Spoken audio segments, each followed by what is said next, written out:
She was, I'll say this during the podcast, she was fucking 49 when this record came out. Mm-hmm. 49 when this album was made in 1974. Yeah. Holy shit, that's badass. She's already had a career at that point. She was. She should have been tapping out about that, and like she's making this fucking banger of an album. And like the thing is, like usually, like you think of like there being some sort of give with a vocalist that age that is worked in vocals for that long, and at the like sort of pace that she did, like. One of the points I make about this is that her vocals are like range and controlled very well. Like, right. Also, this is not something that'll come up in the show, but she stopped flying airplanes because people were hijacking commercial flights and taking them to Cuba. Yeah. And she was that afraid of getting back to Cuba, which as much as she loved it, she loved Cuba, but she was like, she knew better.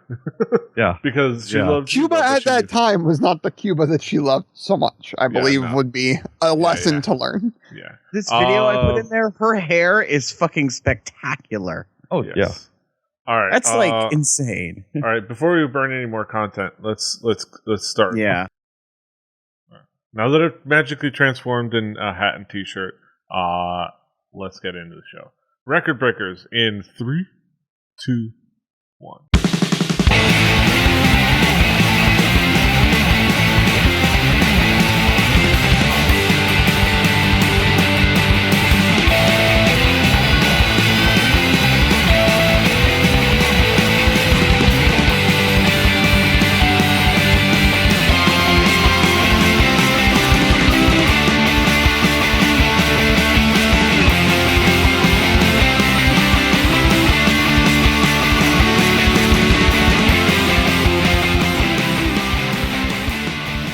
Buenos nachos, amigos. E hola, acere. Welcome to Record Breakers. I originally was going to do this whole thing in Spanish, but I completely forgot in the moment. We're here to talk about music once again. I am Petey Rave, your man with no plan. Here with me is my team of less than Hispanic individuals. We have Patrick. I'll be El Swiguero. That is my Spanish name tonight. We've got Brett. Konnichiwa. Yes. And we've got the most Latin adjacent of us other than me. Drew. Hi, my ancestors are from Italy. Strap some sandals on that man. Give him some nipply armor. And send him off. You know, he's as Latin as it gets. Yes. We got olives and pasta, but we're close. How you doing? Too. Yeah. We do olives too. They go in our congri. You know that. I don't like to eat it with that thing, but you know, it happens. My you're notes. turning into Petey. It's funny when you do this thing. What are you doing? I don't know. He's the most Cuban little Jewish man on the planet. I don't know. What are you gonna do? I expect him to make me some bagels with chorizo. Put some beer the on only it. Spanish-speaking individual on this show has the moment. His moment has come to tell us how wrongly we speak, and he's over there yakking like he's every ethnicity of South Florida at once. Yes. Like all at the same time. Just I'm Miami embodied all at once. But yes, melting happens just in Petey's room alone. Yes. But we are gathered to talk about music, and I am providing music this week, and I thought I'd try to provide a little bit of a cultural exchange. Provide something that y'all haven't heard at all in your life, or at least not in fully or not with full attention.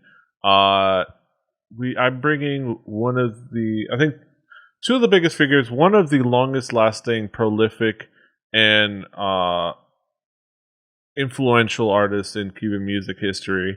Cuban American music history or Latin music, and really, and so much of it, it transcends countries and influenced people in many Latin countries. Celia Cruz, and I think one of the somebody that I wasn't familiar with, but one of the more prolific artists and record label owners in Latin music history, Johnny Pacheco, Celia y Johnny. So I was picking an album. I wanted to bring Celia Cruz, just as as a experiment, and I picked this album mainly because it seemed like it fit. There's a lot of albums to pick from with Celia Cruz. You look at her Wikipedia article. There's 70 of them. This one, in particular, was a big turning point. Collaborating with Johnny Pacheco put her into a next level in her career.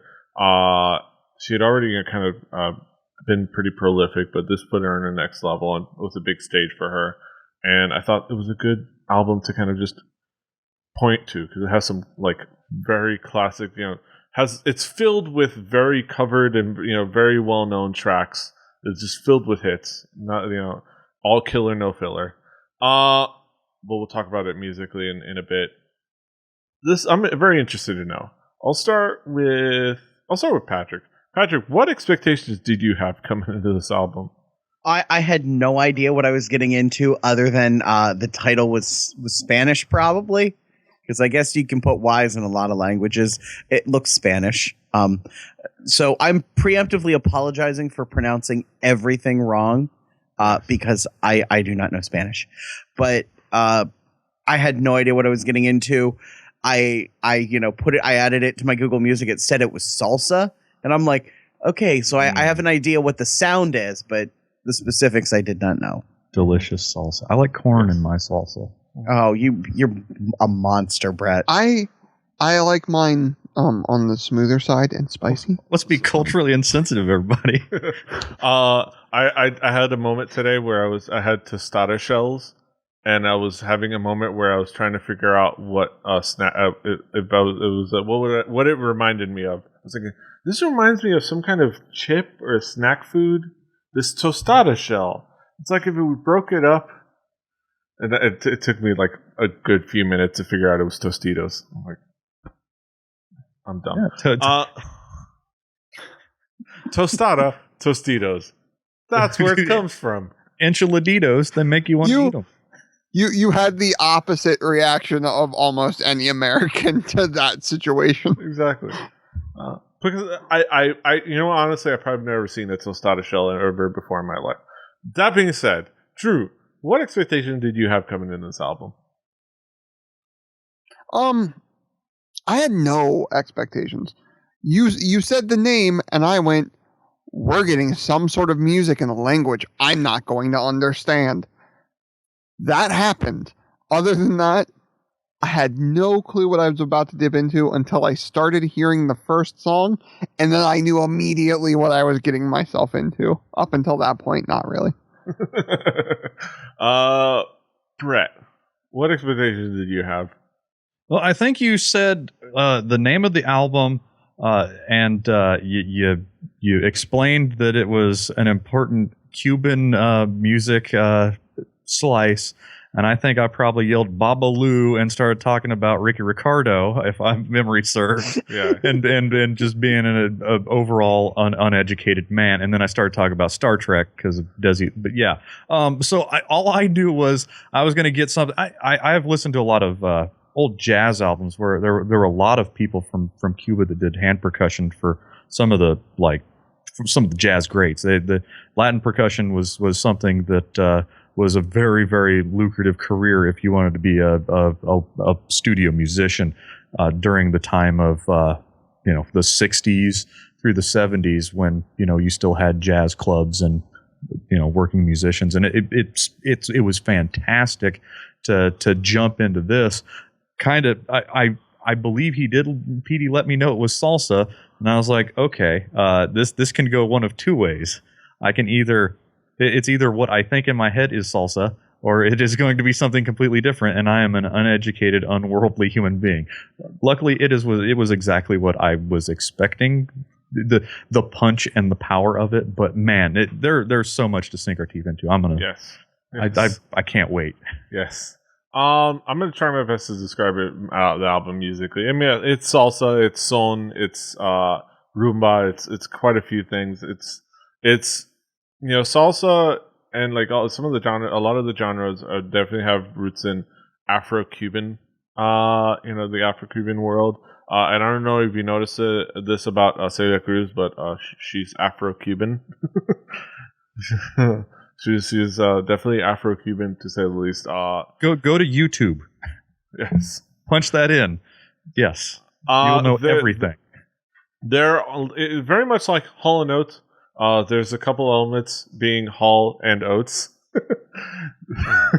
This is very much like Hall and Oates. Wait a minute. No, I don't know. I don't know where that sentence came from. But okay, the major elements of this are the Fania All-Stars, Johnny Pacheco and the Fania All-Stars, and Celia Cruz's overwhelming presence of voice. The big one is Fania All-Stars, the group, Johnny Pacheco's crew, providing a great foundation, a great sound for supporting Celia Cruz's singing. Like Johnny Pacheco's mentality was when he heard her with Tito Puente, and this is something I read somewhere. I don't know this from memory. Petey was there. I was there. I was looking at an article somewhere. He's talking about she could sound good with somebody big. Celia Cruz sounds good when somebody's hitting on a tin can with a stick. She doesn't need all these instruments behind her. And he tried a different approach where, he was doing a lot of instruments, comparatively speaking, but he was still making sure that it was just a foundation to support Celia Cruz's vocals. Celia Cruz's vocals are amazing. This is something that you could even forget about because you remember this style of music. It's just you play this at a party and you just freaking dance and you salsa dance and you just kind of get into a rhythm and have fun. But to sit down and actually listen to her sing and her play with the instruments and go back and forth with her lack of vocals is just fantastically fun. That's about as good as I'm going to get as describing this musically. I'll let you guys do a little bit better job. Patrick, what will be the themes elements that caught your attention about this album? So coming from a lifetime of if you are an American kid who grew up on American music, all 80% of your music's in 4/4 time, and it's 1, 2, 3, 4. It's very simple. Salsa, I couldn't tell you what the time signature of any of this is. I play drums and I have no idea what the fuck is going on with the percussion, but it's amazing. It is such and because there's so many layers of it, and there's 9 guys playing different kinds of drums, either hand drums like congas or bongos or timbales and stuff. I have no idea what they're doing, but it's amazing to hear because it's such the way all of the instruments interact, especially the percussion, really makes it. There's some good old fashioned electric piano in here, I think. And that is, I'm a fan of the electric piano in sort of the Fender Rhodes sort of sense of it. And there's definitely something that sounds a lot like that. And, god damn her voice. What a goddamn voice this woman had. She, lots and lots of female vocalists, good ones, sing very pretty and sing the right notes and maybe have some crazy high range and can hand wave and stuff. This woman fucking belts it for every song on this record, and it's spectacular. And she was 49 when she made this. Most rock stars, when they're, most musicians, when they start to, approach 50, slow down. She, this is on the list of the albums she released. This is in the first 25%. She released 75% of her career after the age of 50. That's amazing. So it was sort of getting hit with just the level of musicianship and a genre that I've heard, but I've never really sat down and tried to listen to this way. Yeah. Drew, what will be the themes elements that caught your attention? First, I would like to point out something that I mentioned in the pre-show and I'm going to mention here. My dad is a fan of music of all sorts in languages I do not understand, nor does he understand much of either. He likes himself some Spanish music, some salsa, some flamenco, the things of that nature, right? He enjoys it. What? Oh, flamenco. I like Flamenco. Flamenco. Yes. I thought you were going to say merengue, but And I hate those birds, the flamencos. oddly enough, on an aside, it is funny that I think contextually speaking, salsa and merengue are kind of like the Spanish country and western in the way that they're often said together, even though they're separate types of music. How do you say we have both kinds of music here in Spanish? And where do you find people in música? Where do you find Spanish squiggles that plays them Plays merengue. plays a He's Baja Dominican. sexto like nobody? You're gonna have to find Dominican squiggles because that's where merengue kind of is centralized in. Which, oddly enough, Johnny Pacheco, a Dominican individual. Dominican. I wanna fund a trip to South America to find Dominican Republic. Well, not all. You're gonna jump Dominican Republic if you go all the way to South America. Yeah, no, because South America has a lot of land that we could cover and make a good documentary finding this version, the alternate universe version of Squiggles. Holy shit, that's hilarious. But I bet he could probably do regular Squiggles. Probably has a grasp on Latin music more than all four of us combined. Oh, probably he would have been a great guest for this one.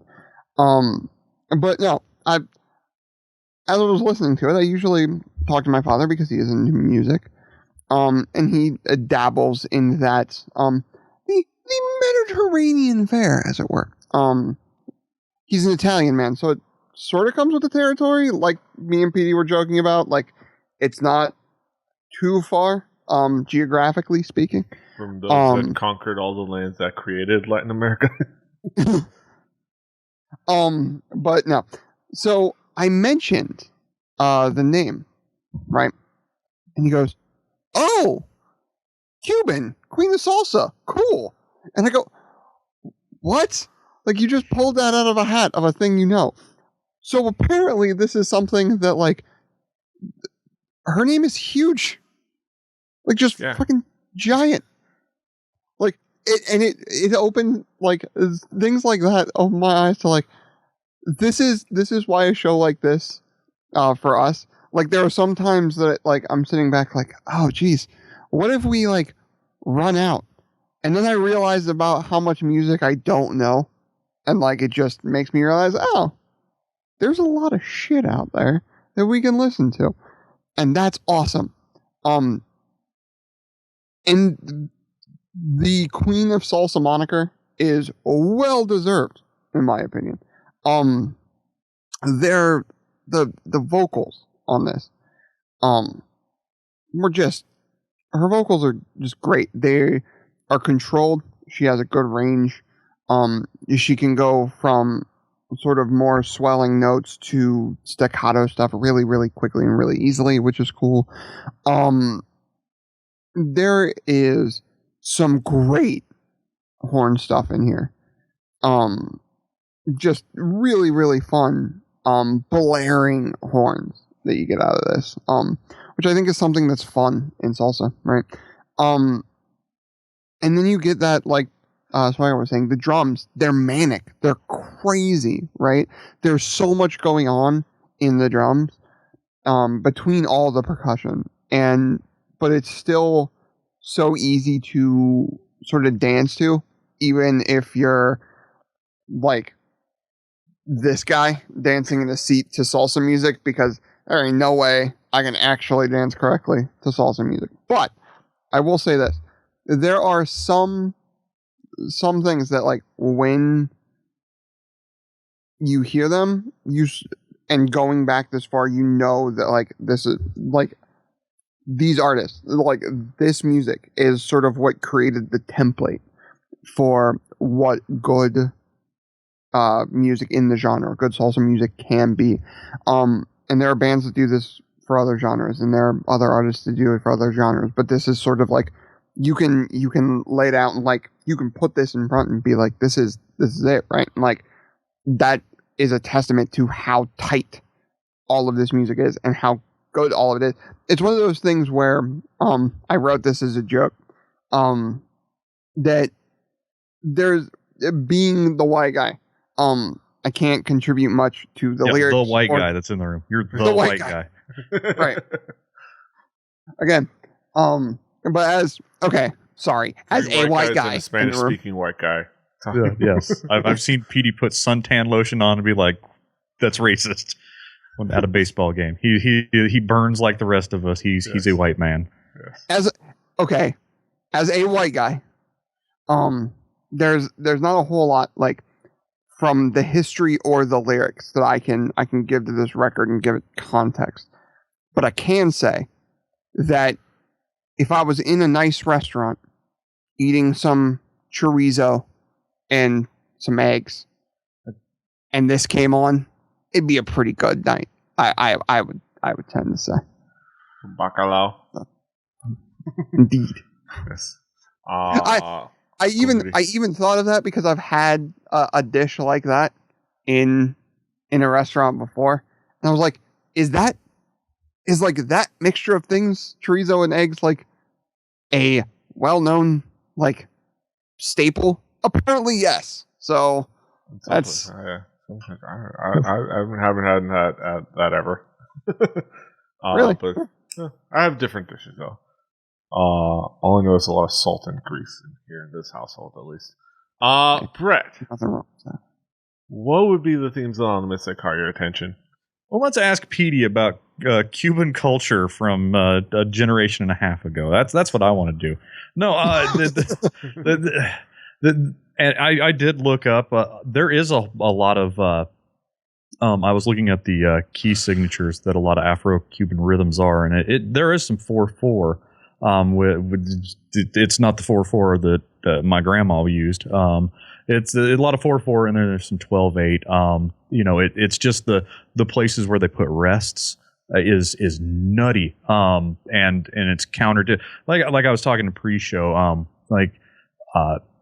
There's some music where there's like I think there's a lot of reggae music where the one beat is a rest for the drums, and that is you want to hit on the one, and it sort of throws you off. Well, this is way beyond that. This is like, there's beats on the upstroke, and that's and not consistently, and sometimes it loops around. I was very impressed with the hand percussion. It made me go into a Wikipedia hole of like learning about all hand percussion specific to Cuban music, and I found out that a trace dose is not just a 32-ounce Budweiser that you get at your local 7-Eleven, but it's actually the middle conga. There's so much going on. Behind, I want to talk about what's behind the voice, because the voice needs its own little bit. But like, there's some like, I'm a man who loves the novelty sound.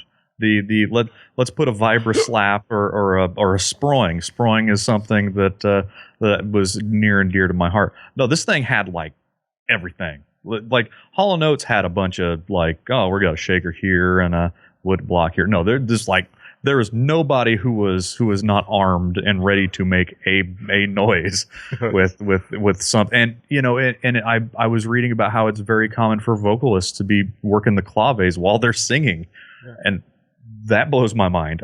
It's very, very impressive, the tightness of the beat, because that's really what everything else is based off of. There's nothing that's stepping on anything else. There's again a wall of sound like a lot of bands we hear, but they have good separation and it sounds great. And when you've got like piano and horns hitting right along doing their own melodies behind that, you won't. That right there is enough music for me. Like that's and I could listen to an album of just that. But then you put the biggest voice that I've heard in a long time, this is a freaking huge voice, going like places I didn't expect this album to go from the get go. You like the gate opens and they're off. It's amazing the amount of range, the not just the main vocals, but the harmonies. The harmonies are dead on, and they're coming in and coming out so fast that it is so easy to screw something up like that. Every song on this album is 5 minutes long. They're doing this stuff. It's like this is made for dancing, and it's not a very forgiving style of music for missing your mark. And it was really impressive that everything seemed to come together. And these are professionals, and I can see why this was an important album. Yeah.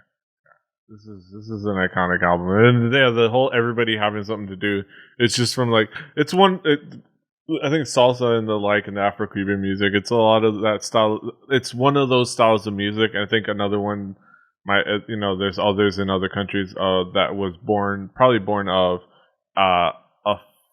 moments of people wanting to get together and all start to gather and start to make a music somewhere. Like make a music somewhere. I don't know where that's at. Hey, I'm rolling with it. Somebody's sitting there. It's like they start singing a song, and somebody grabs a thing and starts making a thing with it. Somebody grabs another thing, and then people start grabbing things. Music. It's party music. Everybody starts grabbing a thing to contribute to the music. Somebody grabs a percussion instrument. Somebody grabs another thing. Somebody grabs a gourd that was sliced, has several slices in it with a stick, and say, "All right, I'm gonna rub this stick on that, and that's my thing. I'm gonna beat this cowbell, and I'm not just gonna beat this cowbell, but I'm gonna beat it on the bottom and the top. I'm gonna rest it against something and hit it. I'm gonna let it off something and hit it. Yeah, the versatility of the cowbell should be known. Yeah. Petey, what is your Latin instrument of choice? I like the cowbell. You like cowbell? I would think you more of a cajon kind of guy. Yeah, it's a box. Cojones. Let me smack this box. I've got cojones. What are those? I don't speak Spanish. But yeah, let's talk about some tracks. Let's talk about some key tracks. I'll do the record breakers thing because Kinbara is one of the most iconic songs. It's one of the most remembered songs. It's one of the most instantly recognizable songs in Latin music. And it is just so memorable, and it's so well done. And it starts off and does the job of, as Drew has pointed out many times, of establishing the sound of the album. It definitely establishes the sound of the album. It starts small, and then as soon as Celia's voice comes in, it goes to 100, goes to 100 miles an hour and just gets you going right away. And it's so sung so well, and it has that great call and response feel to it. It's so much fun to listen to. Another song, there's a lot of very active songs. There's a song, then you get to a song like Vieja Luna that brings it down. You suddenly start getting to a ballad where it's like, all right, this is a slow dance. This is a slow dance part of the evening. And it just has a great feel to it. And then you get, I think, the most, one of the most memorable songs, Canto a la Habana, or I Sing to Havana. Her tribute to the fond Cuba that she remembers, the one that she loves, the one that Celia Cruz loved Cuba. She was very proud to be Cuban. She had it, ingrained in her soul. She wore many lavish outfit of the Cuban flag. Like to the point where she, when she was interred, part of her requests was she had collected soil when she had visited Guantanamo Bay of Cuban soil she had collected, and she requested that she be buried with at least partly with Cuban soil. To that point where that's how much she fondly remembered and loved Cuba.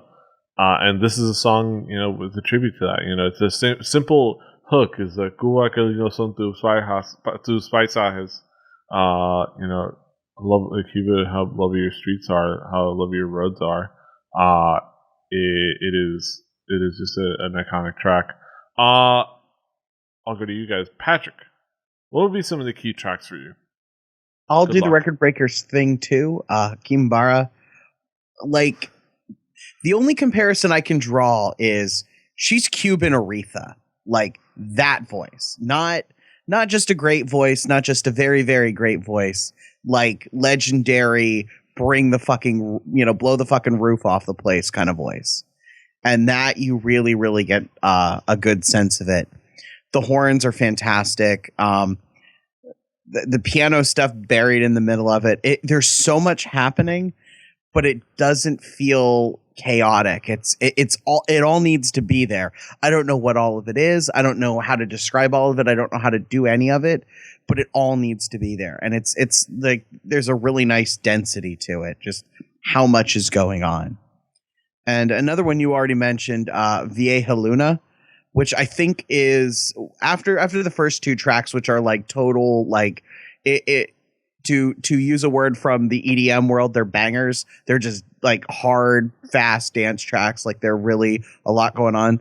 This is just like this pretty ballad, I think, stuck in there literally just so you get to listen to her voice. You just ignore everything else and you're like, wow, this is really, really spectacular. Her vocals are like magnificent on it. And it just, in an album of primarily very dancey tracks, it was a nice change of pace. Drew, what would be some of the key tracks for you? All right, let's get ready for me to butcher some song names, guys. All right, so I'm really glad you mentioned the first one because I can do it. Quimbara, yes. Yes, Quinbara? Kimbara, I believe Kimbara, is how you pronounce that. Came out strong, right? The drums just get you going. If you are in a club and you are on the dance floor and this comes on, oh, you better be ready. Because this one will get you moving toot sweet. It like Swagger said, it tells you, or like Petey said, it tells you what the recording is going to be about. And this one tells you, you better be ready to dance. If I'm not mistaken, that's sort of the goal of salsa music. Somebody here can correct me if I'm wrong. We're gonna move on to Tango El Ide. Tango El Ide, Good question mark? Fucking, I don't know. I'm really bad at Spanish. Look, I don't know how to speak that language. Hey, at least the Korean songs are normally titled in English, so that's we have an option to go to. Yeah. I like this track. This track stood out to me because of the horns. The horns were given a little bit more room to play, which I thought was really cool. It's a fantastic track all around. But like I said, the horns stood out to me. They were catchy. They were cool, and we all know I can definitely love a song that's a bit horny. Latoyo S Mental, whatever. Something about this song was. Whatever happened to Latoya? Where's she at? Latoya? I don't know. I'd see Janet every now and then, but nobody cared. Who cares? Nobody cared. But there was that song I loved just for its sort of that image I get in the back of my head of gorgeous, sultry Spanish women dancing in a way that involves lots of hip movement and requires me to go back to my bunk. So, those are the three that really stood out to me as songs that, like, there was each one of those had something that I think is great about this style of music in very different ways. So I'm looking up Latoya Jackson's Wikipedia.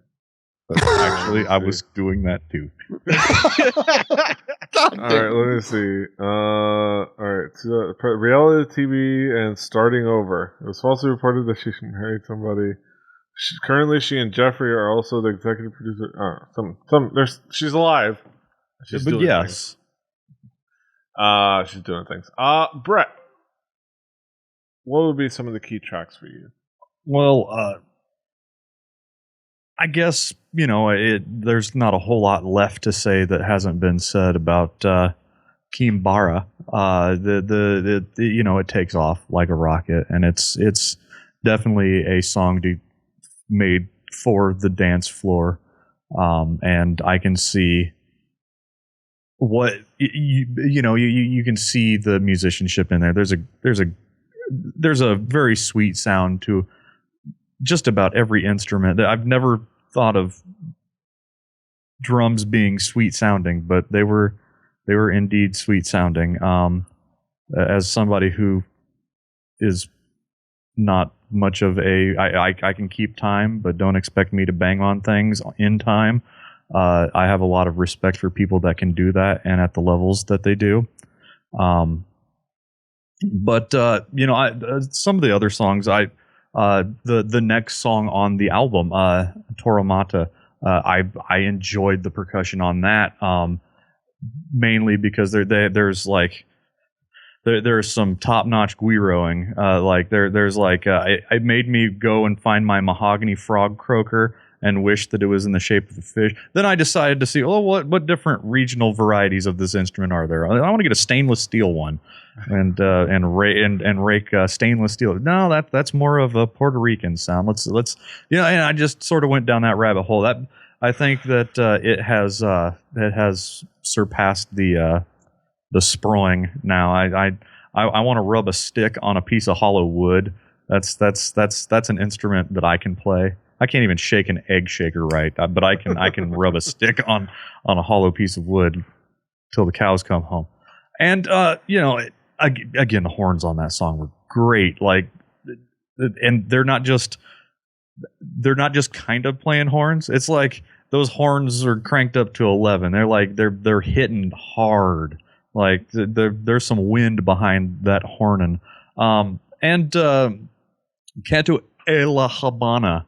Of the rest of the tracks on the albums, I found that to be one that was very earwormy.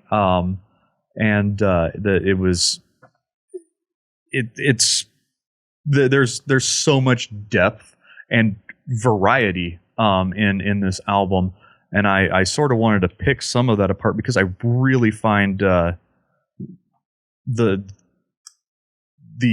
salsa music in general is such a wide and varied differing sound from one slice to the other, and I really enjoyed that. I got like the taster's platter, I got the dim sum of salsa. Yeah, and dim sum.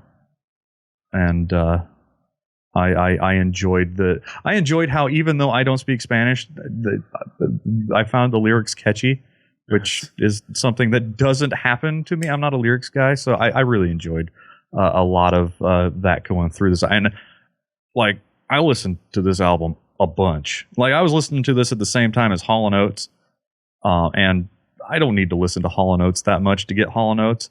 So I was like, I'm going to listen to this other album. And every time I listened to it, I found little bits, like something else to take away in each song. And I'm sure that I could do that till the end of time. There's just so much going on. And those are the three songs that I would go at. But this album it's full of songs. Yeah. And it's full of 5-minute songs. Yes. It's full of meaty songs. They go ham on all of this. But you don't want to mix ham and salsa, though. Maybe sometimes. Yes. Don't tell me what to do with my salsa. We'll bring it back around the horn and have some conclusive thoughts. Patrick, what would be your thoughts on this album? Your conclusive thoughts on the whole album as a whole? This is why I love doing the podcast. I get to hear. I would not have heard this any other way. The only way I would have heard salsa music is because when whatever particular procedural cop drama type show I'm watching visits either Miami or Cuba or Puerto Rico, you get this sort of sound as the background music, and you're like, oh, that's okay. That's the sound of a region. But digging into it, it's so much more complex and complicated, and has so much going on that if you can just spend a little time really, really listening to it, you gain a whole new appreciation for what goes into making it. True. What would be your conclusive thoughts on the album? Like I said earlier, there are bands in the genre that do the genre so correctly that they become the template. There are albums that sort of define what that genre can be, and this album is just so good that it almost, like, to someone like me who doesn't listen to a lot of it, it sounds like a stereotype, and it takes me knowing music to know that the reason that happens is because this has become the point. This has become a tentpole example of what the genre is. And it's done so well. Like, there is a reason why this is. PD talks about this album in very high regard, and there's a reason. There are musicians playing some crazy ass music in a crazy way, and it could be very easily done very poorly. And it's done to it's polished to such a high sheen that it's ridiculous. And it's fun. Like, it's just fun. Like, there is some of the point to me in music like this, in dance music, whether it be electronic dance music or whether it be something more funky or whether it be something like this from salsa, which is not what I usually go towards. If I can barrel down the road in my car after work, put on a smile, and just groove on it, it's pretty damn good in my opinion. And that's what I did with this one. Mm-hmm. Brett, what would be your conclusive thoughts? Just like when I was handed by a former coworker at an old job an album of Puerto Rican fusion music, and I got to the point where I could tell when people were putting the wrong music with the wrong island in the Caribbean. With at least that, I now want to dive deep enough into salsa music to see it misattributed to other different cultures, and I want to be able to be able to educate myself, just like flamenco music is they put that in the wrong place. Or mariachi is probably the worst thing. Like, you'll hear horns and yeah, it's all. But no, this is really something that it put me down a sort of rabbit hole in a way that only hard drugs could. It's like for this show, like I'm going to go ahead and speak for everyone. We've had to listen to a lot of albums that were awful to listen to once. I didn't have a problem listening to this album a ton, and it probably is not going. It's not going to be the tunes that I roll down the street in with my windows down, singing along in a language that I don't speak, because I just don't think that would fly. But I do enjoy it, and there's like, before the show, I told these guys to go to YouTube and watch some of these videos and see how the sausage is made, because it is mind blowing. And I'm going to have to go back and watch a lot more videos of this grainy old VHS off of television specials that you can find on YouTube. And I advise anybody out there to go do it. That if you aren't into this style of music, I don't care. Listen to it anyway. You need to at least educate yourself into what the hell this is. So if you still dislike it, you at least know what you dislike. This is a great. I come to this forum, this group of folks to complain about other people's taste in music, and I can't complain about this album one bit. It's not just novelty. There's some meat to this that I really want to dig into. Yeah. This is a classic album. This was a legend. This was a legend in Celia Cruz, and this was a iconic person in Johnny Pacheco, and this is a turning point. This was cool for me specifically to actually sit down and listen to something that even I wasn't, I hadn't listened to this album before I brought it on the show. Oh, I was hoping that you did some of these at karaoke. I could see you up there. I let other people do it, and wearing your gold dress. Yeah, this is iconic music. This is classic music. These are all songs. So many of these songs have been, are instantly recognizable to anybody who is of various countries' descent. You know these by heart. At least a couple of these. You can, this is kind of music like, say, karaoke. If somebody sang a song of this style, you'll have like 2 or 3 people that would grab, because usually there's some, like, at least at the bar I went to, there happened to be a random set of bongos in the back and a cowbell that somebody had and some other stuff, and they would play it. That's not how my karaoke bar is, but I want it to be that way. It's when you have a neighborhood dive bar owned by a really old Hispanic man that's lived in Miami forever, that just happens, There's also a diving suit in the corner, which is I would play like that suit of armor. But even if there weren't those things, there would be 3 or 4 people who would just grab a freaking bar stool and start hand percussing the bar stool in time. That's kind of like that style of music, and I think that's that's the best way to kind of sum it up. It is classic. It is well known. It is ingrained into your like soul. when you're at least either Cuban American or I guess Hispanic in general. I mean, to the point where Celia Cruz was they had an entire telenovela that they aired just recently produced by Colombian television about Celia Cruz's life with a little bit of embellishment and a little bit of a drama, but in a telenovela. No, I know.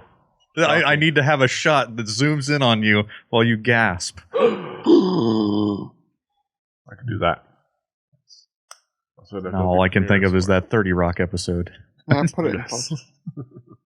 But this is a pair of icons doing their thing. Like you need to go listen to it. Go listen to it. Wait, after you finish this episode, go listen to it. Or maybe pause right now and go listen to it, and then come back. Or you should have listened to it before this episode, because you're playing Record Breakers, the home game. Exactly. Yeah, it's something that you gotta at least know about if you want to care about my people. If you don't listen to it, you're racist. Wait, your people? You're an American. Yeah.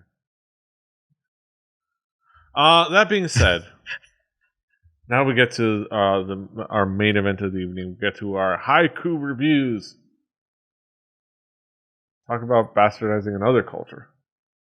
Oh, dude, let's go down the list. Let's. We already did Pac-Man Fever. All right, let's talk about some haikus. Next week we're freestyle rapping. Yes. So. Interpretive dance review. I'll switch things up.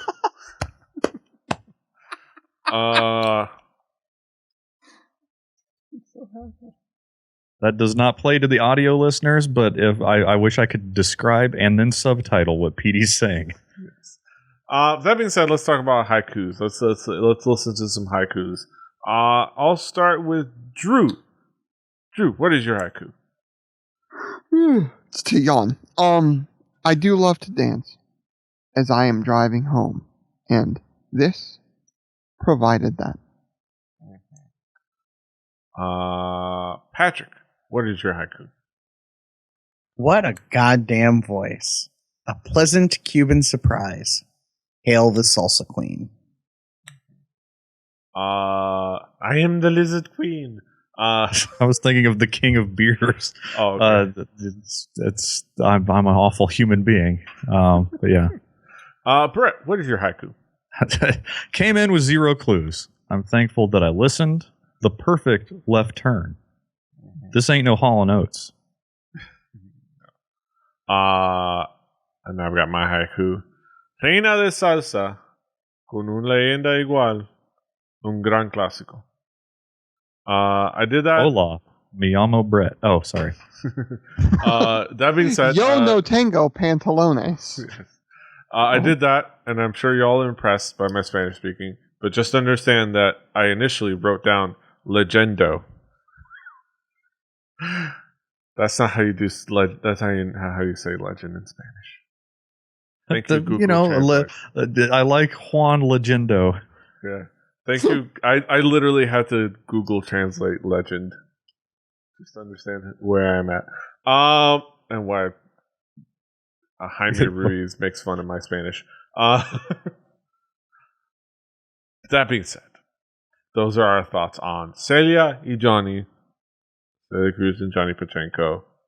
Pacheco? I'm more of a Pachi slot kind of guy, but you know, Pachenko's okay. Oh, Johnny, I'm sorry, bro. Sorry. Those are our thoughts. You can, of course, find that. You can listen along. Like Drew said, Record Breakers the Home Game is the playlist on Spotify. We will link it over in the show notes of every episode. Even on the YouTube pages, we link it now, or I link it now. So go subscribe to it so you can follow along. Play Record Breakers Home Game. On that playlist will be next week's album, which is provided by what's the order again? It's Patrick? Yes. Oh, Patrick. yes. My next album is American Sharks and their self-titled album, American Sharks. They're self-titled. I think I Self-titled caught him wall. looking up LaToya Jackson facts. Yes. Yes. LaToya Jackson Facts.